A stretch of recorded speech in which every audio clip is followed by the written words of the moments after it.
Kabayan dibiarkan saja. Ia malah berpura-pura bermain-main mengadu jangkrik. Sesampainya di rumah, mertuanya bertanya, "Mana anak Kabayan? Apa belum sampai? Kan tadi duluan." "Duluan bagaimana?" "Iya, kan tadi jatuh ke kali, lalu hanyut ke sini. Nah, begitu pantasnya. Kalau sudah tua sih, harus tahu jalan pulang ke rumah. Di depan rumah berhenti ya." "Bagaimana kamu ini Kabayan? Nangka kan bukan manusia. Alasan saja tidak membawa nangka karena berat. Kalau makannya sih paling suka." Si Kabayan tertawa mendengar omelan mertuanya. Di lain waktu, si Kabayan diajak oleh bapak mertuanya untuk membatikkan cangkawat. Baru memperoleh sedikit, si Kabayan mengantuk. Masuklah ia ke dalam karung, lalu tidur. Ketika bedug zuhur terdengar, mertuanya mencari si Kabayan, tetapi tidak ada. Dipanggil-panggil, tidak menyaut. "Kabayan! Kabayan!" Hanya ada karung seperti penuh dengan roai. Mertuanya mengira si Kabayan pulang duluan dan enggan membawa karung roai yang berat itu. Sambil menggerutu, karung diangkatnya. "Kok berat betul?"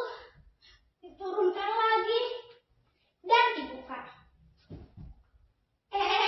Apa? "Karung ini untuk roai, bukan untuk manusia." Esok harinya, mereka pergi ke kebun lagi. Mertuanya ingin membalas si Kabayan. Masuklah ia ke dalam karung, lalu tidur. Ketika bedug zuhur terdengar, si Kabayan mencari mertuanya, tetapi tidak ada. Dipanggil-panggil, tidak menyaut. "Abah! Abah!" Hanya ada karung seperti penuh dengan roai. Si Kabayan membuka karung itu. Ternyata bapak mertuanya sedang tidur di dalam. Tanpa banyak bicara, si Kabayan mengikat karung itu dan mengusurnya. Mertuanya terkejut dan berteriak meminta ampun. "Kabayan! Kabayan! Ini Abah Kabayan! Jangan rusuh begini!"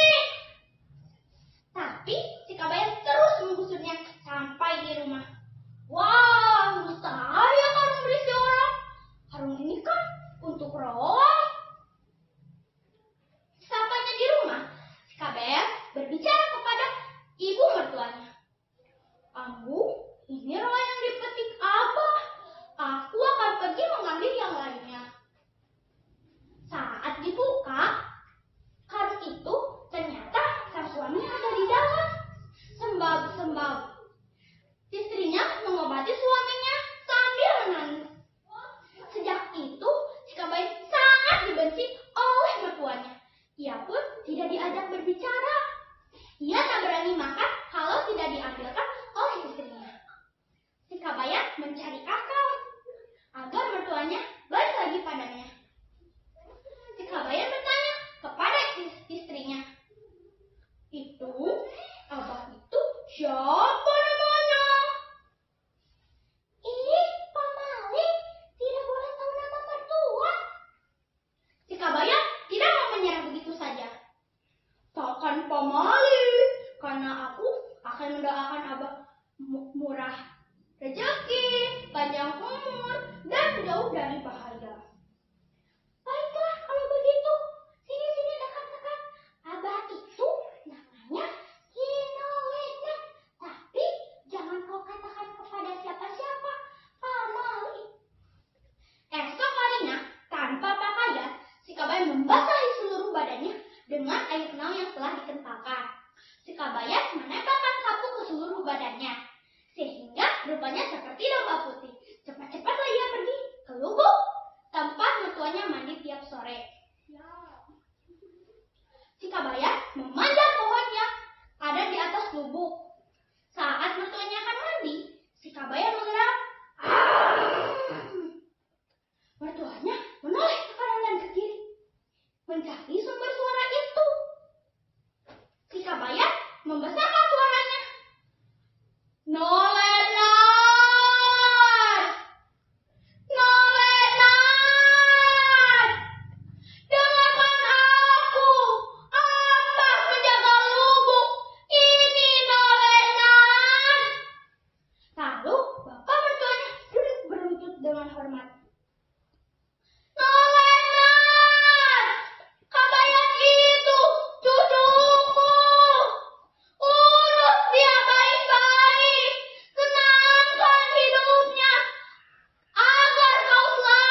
Kabayang.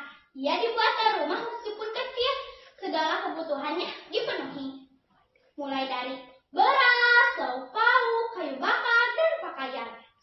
Sejak itu, si Kabayang pun sadar bahwa sikap malasnya itu tidak baik.